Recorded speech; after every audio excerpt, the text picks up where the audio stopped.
छोड़ा और वही ब्रह्मचारी दूसरा जन्म लेकर के रघु और गुरुबनिया के घर पर बालक बन करके आए।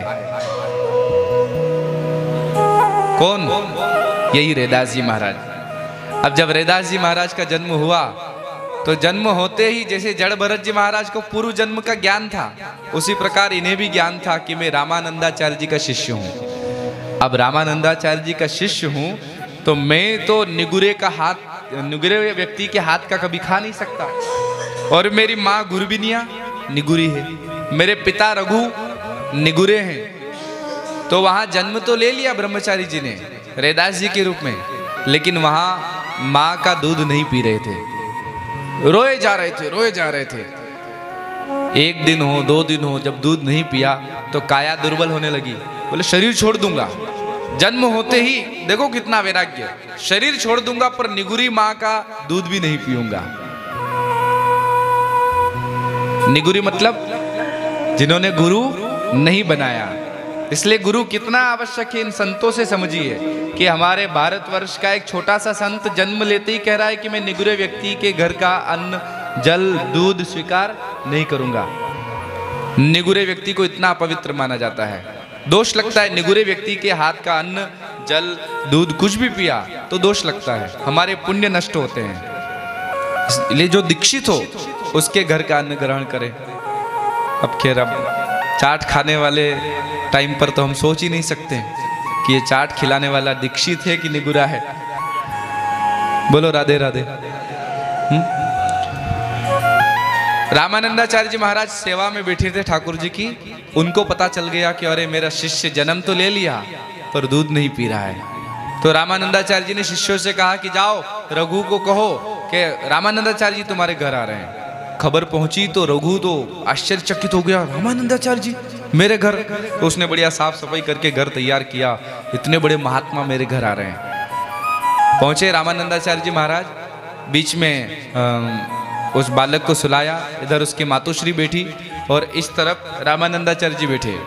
और उन्होंने कहा बेटा मैं तुम्हारा गुरु, तुमसे कह रहा हूं तुम माँ का दूध भी पियो, इस घर का अन्न जल भी स्वीकार करो। मैं जानता हूं तुम क्यों नहीं पी रहे हो, क्योंकि तुम्हारी माँ निगुरी है, पिता निगुरे है। तो जाओ मैं इन्हें दीक्षा दे करके दीक्षित करता हूं। और तुरंत रामानंदाचार्य जी ने रघु और गुरबिनिया दोनों पति पत्नी को दीक्षा दी। और जब दोनों दीक्षित हुए रामानंदाचार्य जी गए तो उस बालक ने माँ का दूध पीना प्रारंभ किया। धीरे धीरे समय बीता और रैदास जी महाराज बड़े होने लगे। अब जब बड़े होने लगे तो कथा कहती है कि आपके घर पर जो भी धन आता था, पिताजी चमड़े का कार्य करते थे, जूते सिलने का, जो भी धन आता था, जन्म से सिद्ध संत हैं तो वो सारा धन संतों में लुटा देते। पिताजी कमा कर लाए और पिताजी सोए, इन्होंने पोटली बांध कर रख लिया कि कल बांटने जाना है। और गए और काशी में गंगा किनारे जो संत बैठे थे सुबह सुबह जाकर हरि हर सब बांट के आ जाते, सीताराम। पिताजी देखते तो तिजोरी खाली की खाली। एक दिन सोचा कहीं काम में ले लिया होगा गृहिणी ने, दूसरे दिन सोचा कि घर में कोई सामान आ गया होगा। पर जब रोज तिजोरी खाली होने लगी तो पता करा कि ये धन जा कहाँ रहा। तो गुरबिनिया ने कहा स्वामी मैंने तो इसको हाथ भी नहीं लगाया आपके धन को। तो उन्होंने ध्यान रखा तो पता चला कि हमारा बेटा ही सारा धन ले जाता है और संतों में बांट के आ जाता है। रैदास जी महाराज तो पूर्व जन्म के सिद्ध संत थे। तो क्या किया, पिता ने देखा कि ये बेटा हमारे अनुसार नहीं है, ये तो महात्माओं में बांट देता है, ऐसे तो हमको कंगाल कर देगा। तो पिता ने घर से निकाल दिया, जाओ अलग रहो।